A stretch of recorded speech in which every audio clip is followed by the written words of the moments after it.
விடுதலை பெற்ற இந்திய திருநாடு மொழி வழி தேசிய இனங்களின் இறையாண்மையை ஒட்டி மொழிவாரி மாநிலமாக தமிழ்நாடு அமைய பெற்ற நாள்.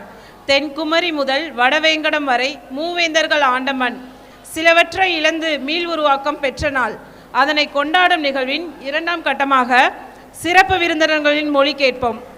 முதலாவதாக விழாவை பற்றி ஒரு சிறு உரை, அதனுடன் சிலப்பதிகார பாடலை கூற வருகிறார் மருத்துவர் சுகன்யா பாலசுப்ரமணியம்.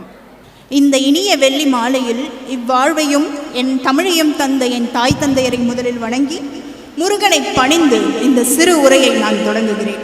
அவையோருக்கு என் பணிவான தமிழ் வணக்கம்.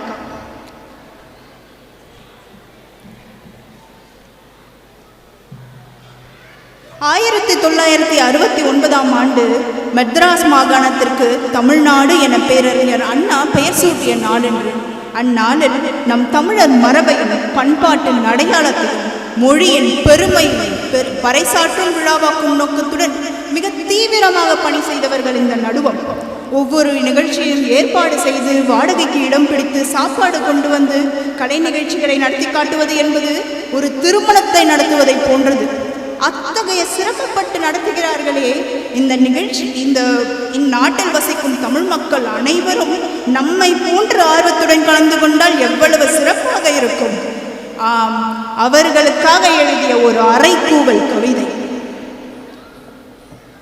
சரசர சரவென தமிழரின் வாகனம் செந்தமிழர் பாசரை நோக்கி வாராதோ, பரபர பரவென பைந்தமிழ் பேசி பலர் மனம் மகிழ்ந்திட காணாதோ, பொடி இடி நடி என அதிரடி நடனத்தால் பொடியர்கள் இடியென முழங்கும் இசைக்கு ஏற்ப நடனம் ஆடுதல். பொடி இடி நடி என அதிரடி நடனத்தால் அரங்கமே அதிர்ந்திட கேட்காதோ, கொடி ஒடி மடி துடி. கொடி என்றால் முல்லை கொடி. முல்லை கொடி ஒளிந்து மடிவதைக் கண்டு துடிதுடித்து போனவன் பாரி. கொடி ஒடி மடி துடி பாரியின் பரம்பரை பாரினை என்றுமே ஆளாதோ, இந்த பாரினை என்றுமே ஆளாதோ.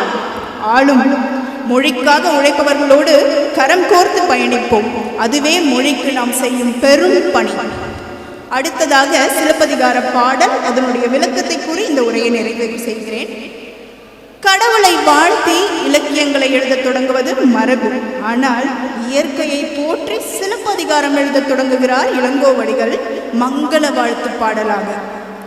திங்களை போற்றுதும் திங்களை போற்றுதும் கொங்கு அலர்தான் சென்னி குளிர் வெண்குடை போன்று இவ்வங்கன் உலகளித்தலான், ஞாயிறு போற்றுதும் ஞாயிறு போற்றுதும் காவிரி நாடன் திகிரி போல் பொற்கோட்டு மேறு வளர்ந்திரிதலான், மாமழை போற்றுதும் மாமழை போற்றுதும் நாம நீர் வேலி உலகிற்கு அவன் அளிப்போல் மேல் நின்று தான் சுரத்தலான், பூம்புகார் போற்றுதும் பூம்புகார் போற்றுதும் தீங்கு நீர் வேலி உலகிற்கு அவன் குலத்தோடு ஓங்கி பரந்தொழுகலான்.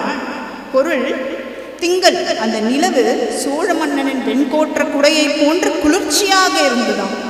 ஞாயிறு, சூரியன் சோழ மன்னனின் நீதி தளராத ஆட்சியும் அவன் எதிரிகளை சுட்டரிப்பது போல் எரிகின்றதாம்.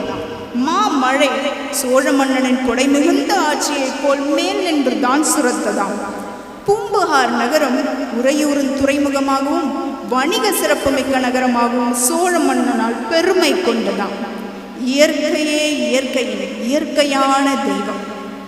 முடிவுரையாக செந்தமிழர் பாசறை நடுவத்திற்கு நன்றி கலந்த ஒரு சிறு வேண்டுகோள். இந்நாள் தமிழ்நாடு நாள் மிகச்சிறப்பாக நடைகிறது. விழாவில் கலந்து கொண்ட போட்டியாளர்கள் குறைவு என்றாலும் போட்டி மிக கடினம். ஒருவருக்கொருவர் சலித்தவரல்ல என்று மிகச் சிறப்பாக தெரிகிறது. இதற்கு ஊக்கமளிக்கும் முறையில் பல காரணங்கள் இருந்தாலும் அதில் ஒரு சிறு காரணம் போட்டியில் அறிவிக்கப்பட்ட பரிசு 2 கிராம் தங்கம். என்னுடைய சிறு வேண்டுகோள் என்னவென்றால், அடுத்த முறை போட்டி அறிவிப்பிற்கு 2 கிராம் தங்கம் இல்லாமல் ஒரு 20 சவரன் தங்க ஹாரமோ அல்லது ஒரு வைர ஒட்டியானமோ கொடுக்க சொல்லிவிட்டால் இன்னும் ஊக்கத்துடன் நாங்கள் போட்டியில் கலந்து கொள்வோம். அப்பொழுது பாரதியின் கவி பாடல்களா, வள்ளுவனின் திருக்குறள்களா அல்லது சேர தம்பியின் சிலப்பதிகாரமா, அவர்களையே மிஞ்சிய கவியாக நாங்களே செய்யுளை எழுதி அதற்கு மெட்டுக்களும் போட்டு புதிய ராகத்துடன் பாடி போட்டியில் கலந்து கொள்ளலாம். அப்பொழுது சொல்லுவான், தமிழ் மின்னியதாம், அங்கு பாடும் கவியின் கழுத்தில் பளபளவென தங்கமும் மின்னியதாம் என்று. வாய்ப்புக்கு நன்றி, வணக்கம். மிக அருமையாக பேசிய மருத்துவர் சுகன்யா பாலசுப்ரமணியம் அவர்களுக்கு எங்களது நன்றிகள்.